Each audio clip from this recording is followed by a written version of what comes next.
संक्षिप्त में हम लोगों ने सुना। इसके बाद नाम आता है श्री स्वयंभू राम जी का मंगलमय चरित्र। इनके पिताजी का नाम था श्री कृष्ण दत्त जी, माता जी का नाम था श्री राधा देवी। संतों के प्रति बड़ी निष्ठा रखते थे, संत सेवा करते थे। संतान के अभाव में, संतान के न होने से दुखी रहते थे।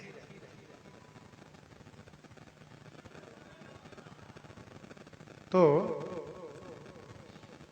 एक दिन इन्होंने अपने गुरुजी से कहा, गुरुदेव भई गलानी मोरे सुतनाई,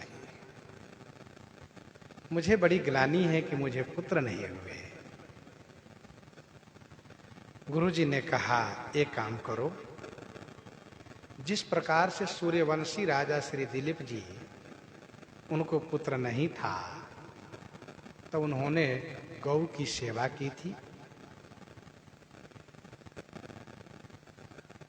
और गौ की सेवा के परिणाम स्वरूप उन्हें पुत्र की प्राप्ति हुई थी। आप भी गौ की सेवा करिए, पुत्र की प्राप्ति होगी।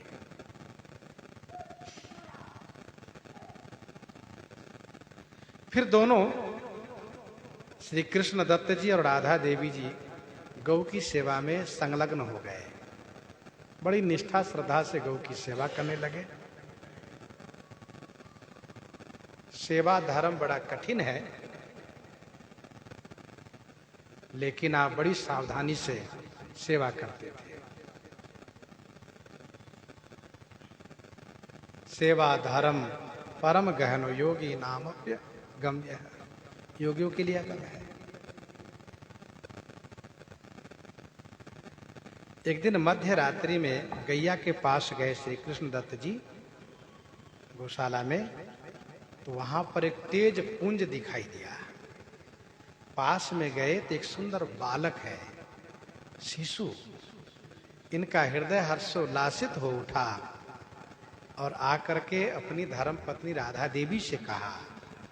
राधा देवी ने जाकर के जैसे देखा, उनके हृदय में वात्सल्य उमड़ आया, बड़ा सुख हुआ और गोदी में लिया तो वात्सल्य रसामृत दूध के रूप में पयोधर से झरझर झरझर गिरने लगा। गुरुजी को बताया इन्होंने।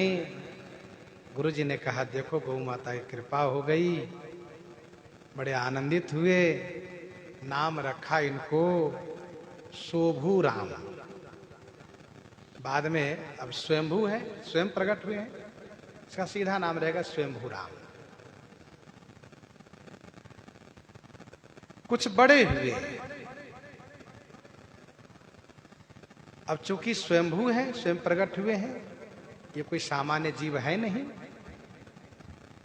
विशेष आत्मा है, विशेष जीव है, भगवदीय हैं। मचल गए, वृंदावन में लाए, श्री हरि व्यास देव जी के दर्शन किए और फिर हरि व्यास देव जी से दीक्षा प्राप्त की।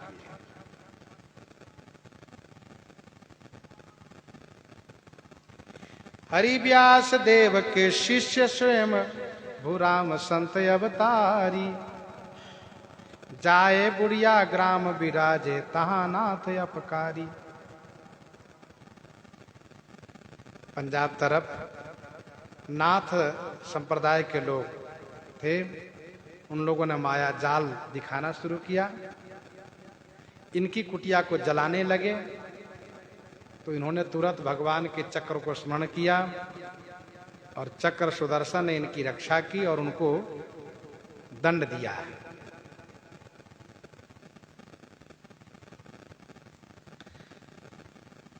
सब भाग रहे थे, भागने पर चक्र ने पीछा तो छोड़ दिया, लेकिन शरीर में सबको जलन हो रही थी। फिर सब के सब स्वयंभू राम जी की शरण में आए और उन्होंने कृपा की, तब सबके शरीर की जलन दूर हुई।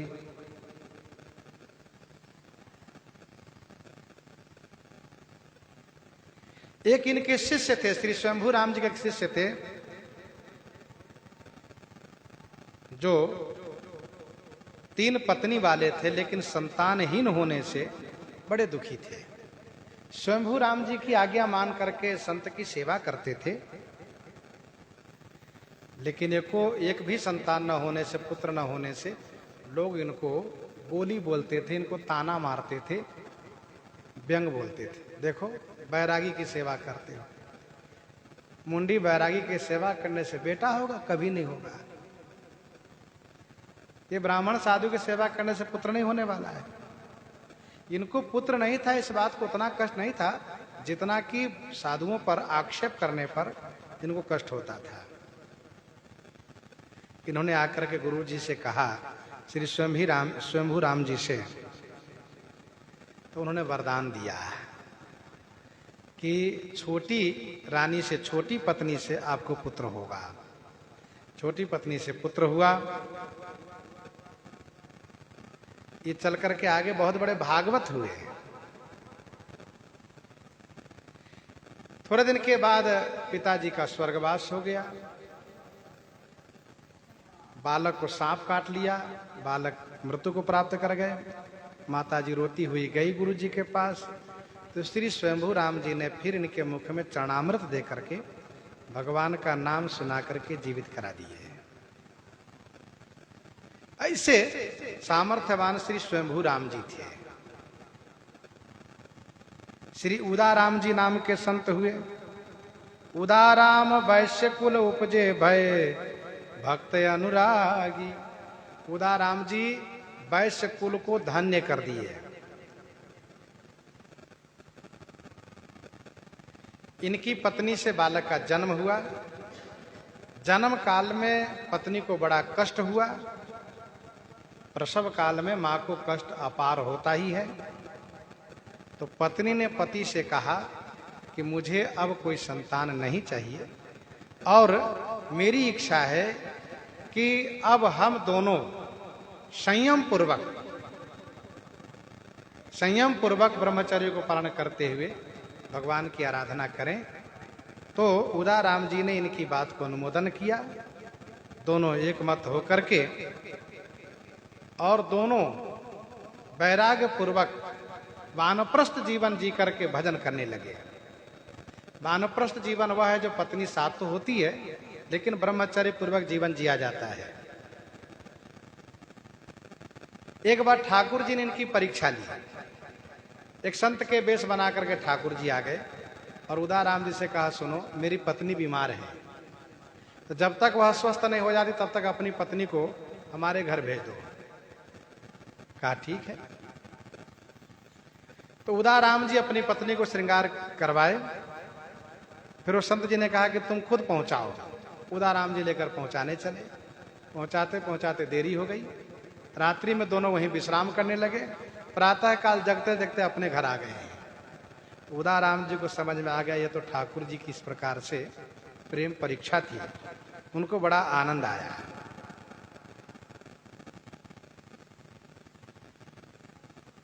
संतों के प्रति इनकी अपार श्रद्धा हुई।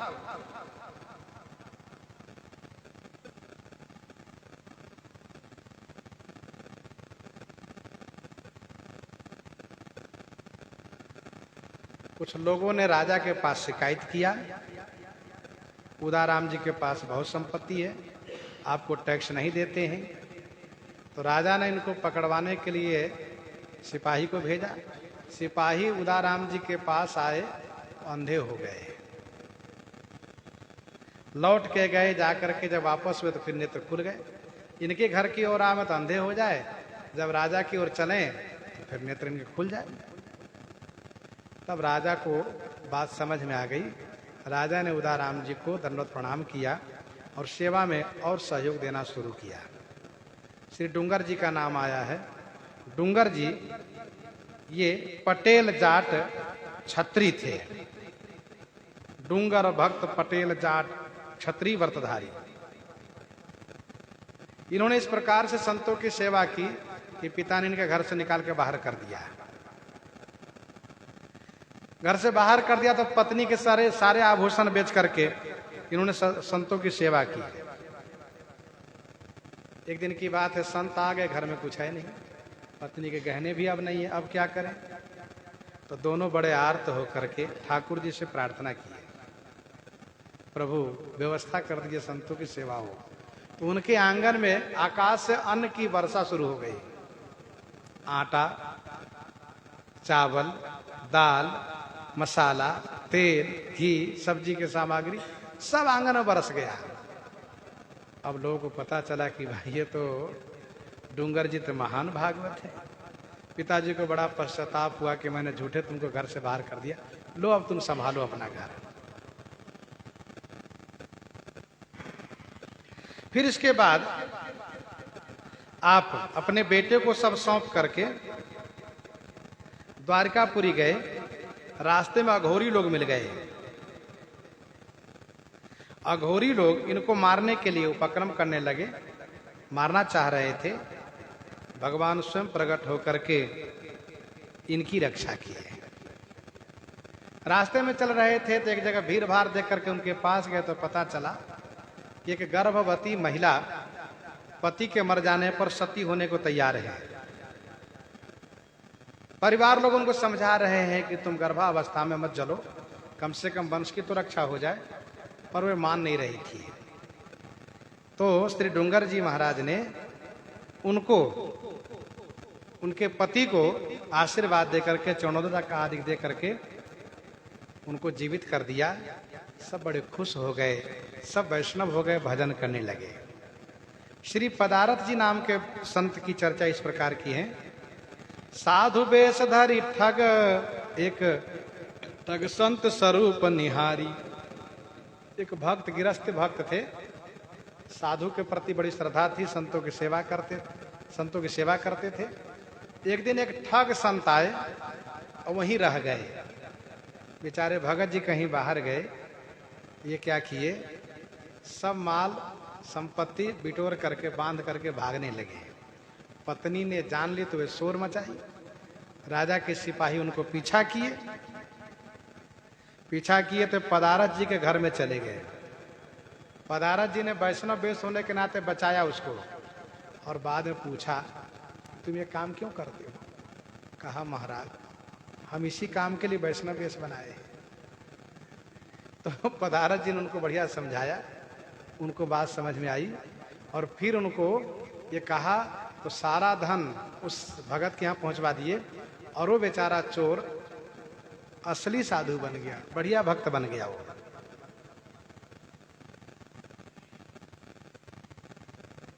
पदारथ जी कहा करते थे कि सकल पदारथ सार भक्ति, यह भक्त पदारथ गायो।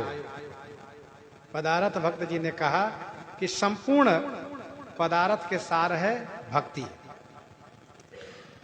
विमलानंद जी महाराज, जथा नाम तथा गुण था इनमें, परम विमल प्रभु रूप में मगन रहत दिन रैन, अमृत वाणी सुनत ही होत ही मैं चैन। श्री विमलानंद जी महाराज भजन करते थे। एक गरीब परिवार की कन्या को देख करके राजा के मन में उनकी चाहना हो गई। राजा ने सिपाही को भेजा, उसकी कन्या को उठा लाओ। वो बेचारा गरीब था। श्री विमलानंद जी के शरण में आकर के उनसे प्रार्थना किया, विमलानंद जी से प्रार्थना किया। तो संत जी ने, श्री विमलानंद जी ने कहा रो मत, भगवान तुम्हें मंगल करेंगे। तो जो राजा के भेजे हुए सिपाही आए कन्या को लेने के लिए, बेचारे सब अंधे हो गए। ये विमलानंद जी के भजन का प्रभाव था।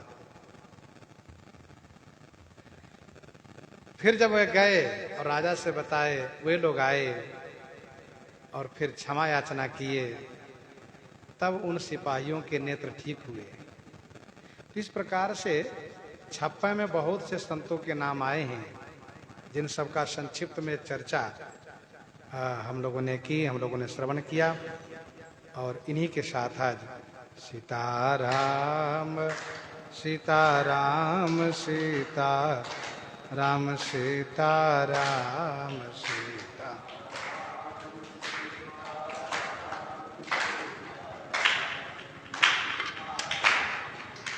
सीता राम सीता राम सीता